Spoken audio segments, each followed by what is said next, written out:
এখন শুরু হয়েছে ভাদ্র মাস, আর এই ভাদ্র মাসেই রয়েছে কৌশিকী অমাবস্যা। জানেন কবে পড়েছে 2025 সালের কৌশিকী অমাবস্যার? অমাবস্যা তিথি কখন শুরু হচ্ছে, কখনই বা শেষ হচ্ছে? এদিন কি টোটকা পালন করবেন জানেন? সাংসারিক উন্নতি, ভাগ্যের উন্নতির জন্য কি কি কাজ করতে হবে এই বিশেষ দিনে? জেনে নিন কৌশিকী অমাবস্যার সম্পূর্ণ সময়সূচি সম্পর্কে আমার আজকের এই বিশেষ ভিডিও থেকে। নমস্কার বন্ধুরা, অজানার পথের নতুন পর্বে আপনাদের সকলকে স্বাগত জানাই। কৌশিকী অমাবস্যার দিনে মা কালীর এই ছোট্ট মন্ত্রটি মা তারার ছবি বা মূর্তির সামনে অমাবস্যা থাকাকালীন অবশ্যই জপ করুন 28 বার। আর্থিক উন্নতি হবেই গৃহে, পাবেন মায়ের বিশেষ কৃপাও। ভাগ্যের উপর থেকে কালো ছায়া সরে যাবে। কৌশিকী অমাবস্যার দিন অবশ্যই করে দেখুন এই ছোট্ট টোটকা। এই বিশেষ তিথিতে কি কি কাজ করলে দারুণ কিছু সুফল পাবেন, চলুন জেনে নেওয়া যাক। ভাদ্র মাসের একটি অত্যন্ত উল্লেখযোগ্য তিথি হল কৌশিকী অমাবস্যা তিথি। শাক্ত দেবীকে পুজো করার জন্য অমাবস্যার দিনটিকে অত্যন্ত গুরুত্বপূর্ণ বলেই মনে করা হয় শাস্ত্রে। তবে প্রাচীন হিন্দু ও তন্ত্র শাস্ত্রগুলিতে অন্যান্য অমাবস্যার চেয়ে কৌশিকী অমাবস্যার গুরুত্ব অনেকটাই বেশি। প্রাচীন তন্ত্রমতে এই দিনটিকে তারারাত্রিও বলা হয়।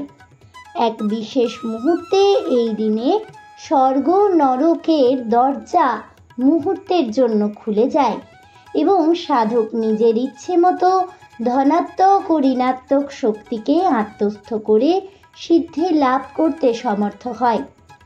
বৈদিক শাস্ত্রমতে এই তিথিতেই মা তারা কৌশিকী দেবী রূপে শুম্ভ নিশুম্ভকে বধ করেছিলেন। তাই এই অমাবস্যাটির নাম হল কৌশিকী অমাবস্যা।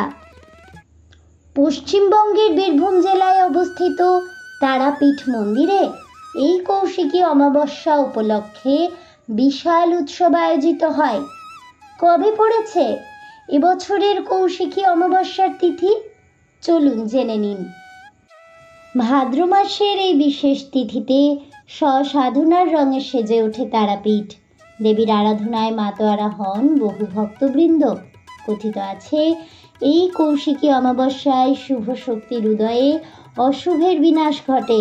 তন্ত্রশাস্ত্র মতে এই কৌশিকী অমাবস্যা তন্ত্র সাধনার ক্ষেত্রে বিশেষ গুরুত্বপূর্ণ। বিশুদ্ধ সিদ্ধান্ত পঞ্জিকা মতে কৌশিকী অমাবস্যার তিথি পড়েছে ভাদ্র মাসের 5 তারিখে। সেদিন শুক্রবার 22শে আগস্ট 5ই ভাদ্র থেকে শুরু হচ্ছে কৌশিকী অমাবস্যার তিথি। আর এই তিথি সেদিন শুরু হবে সকাল 11:58 শুক্রবারেই রয়েছে কৌশিকী অমাবস্যার নিশি পালন। অমাবস্যা তিথি শেষ হবে আগামী 6ই ভাদ্র শনিবার 23শে আগস্ট। সেদিন সকাল 11:37 অমাবস্যা তিথি সমাপ্ত হচ্ছে। আবার গুপ্ত প্রেস পঞ্জিকা মতে 5ই ভাদ্র 22শে আগস্ট শুক্রবার অমাবস্যা তিথির সূচনা। ভাদ্র মাসের এই কৌশিকী অমাবস্যা তিথি 22শে আগস্ট বেলা 11:54 পড়েছে। সেই দিন অর্থাৎ শুক্রবারেই হবে অমাবস্যার নিশি যাপন।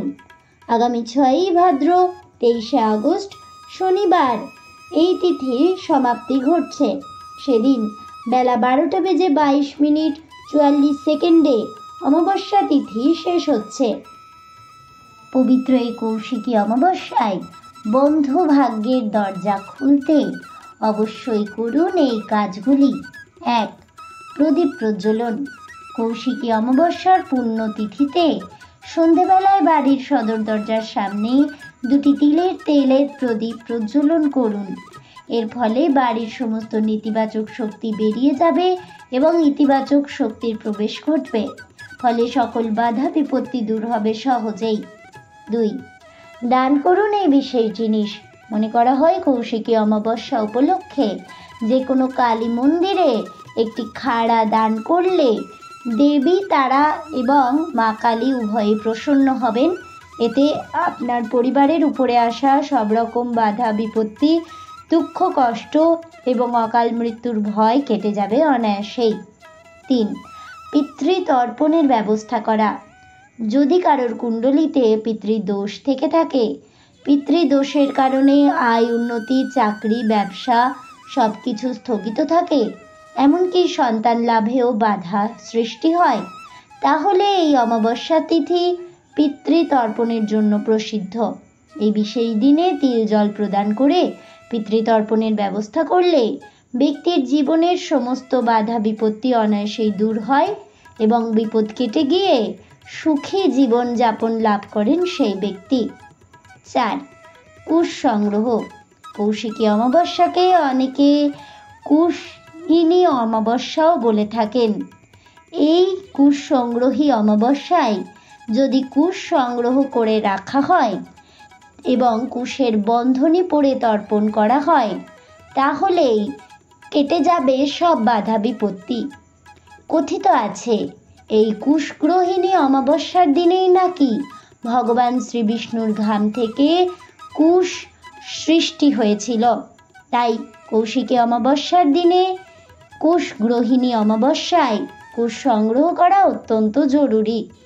এর ফলে মা তারা ও ভগবান বিষ্ণুর আশীর্বাদ সহজেই লাভ হয়, অকাল মৃত্যুর ভয় থাকে না। 5. গঙ্গা স্নান। কৌশিকী অমাবস্যার পুণ্য দিনে গঙ্গা স্নান অত্যন্ত জরুরি। শুধুমাত্র অমাবস্যায় নয়, যে কোনো পবিত্র দিনেই বাধা বিপত্তি দূর করতে গঙ্গা স্নান অত্যন্ত শুভ ফল দেয়। কৌশিকী অমাবস্যায় করা গঙ্গা স্নান ব্যক্তির জীবন থেকে সব বাধা বিপত্তি দূর করে অনায়াসেই। পাশাপাশি অভাব অনটন, ঋণের দায় ও বিভিন্ন রকম পাপ বিনাশ হয় গঙ্গা স্নানের মাধ্যমে। এছাড়াও কৌশিকী অমাবস্যার পবিত্র দিনে মা তারার আশীর্বাদ পেতে বিশেষ মন্ত্র জপ করুন। পঞ্চপ্রচারে পুজো সেরে যদি এই বিশেষ মন্ত্র 28 বার জপ করেন, তাহলে সকল বিপদের হাত থেকে রেহাই দেবে মা তারা। বিশেষ মন্ত্রটি হলো ওং তারাই বিদ্মহে মহাগ্রহই ধীমহি তন্নো দেবী প্রচোদয়াৎ। নিয়ম মেনে বাড়িতে অথবা মন্দিরে পুজো করার সময় এই মন্ত্র জপ করুন। মা তারার কথা চিন্তা করুন মনে মনে, তাহলেই সঠিক ফল লাভ করতে পারবেন। দেবী তারাও প্রসন্ন হবেন। জয় দেবী তারার জয় হোক, এই বলে আমার আজকের ভিডিওটি আমি এখানেই শেষ করছি। তাহলে বন্ধুরা, এবছর অর্থাৎ 2025 সালের বাংলার 1432 সনের কৌশিকী অমাবস্যার পূর্ণাঙ্গ সময়সূচি সম্পর্কে জানতে পেরে এবং কৌশিকী অমাবস্যার করণীয় কাজ সম্পর্কে জেনে আপনাদের কেমন লাগলো অবশ্যই আমাকে কমেন্টে জানাবেন। ভিডিওটি ভালো লেগে থাকলে লাইক শেয়ার করতে ভুলবেন না। আমার চ্যানেলের নতুন বন্ধু হয়ে থাকলে চ্যানেলটিকে সাবস্ক্রাইব করে দেবেন। পাশে থাকা বেল বাটনটি প্রেস করে রাখবেন নতুন ভিডিওর নোটিফিকেশন পাওয়ার জন্য। ফিরে আসছি পরবর্তী ভিডিও নিয়ে। ততক্ষণ সবাই ভালো থাকুন, সুস্থ থাকুন আর অবশ্যই সঙ্গে থাকুন আর দেখতে থাকুন অজানার পথে।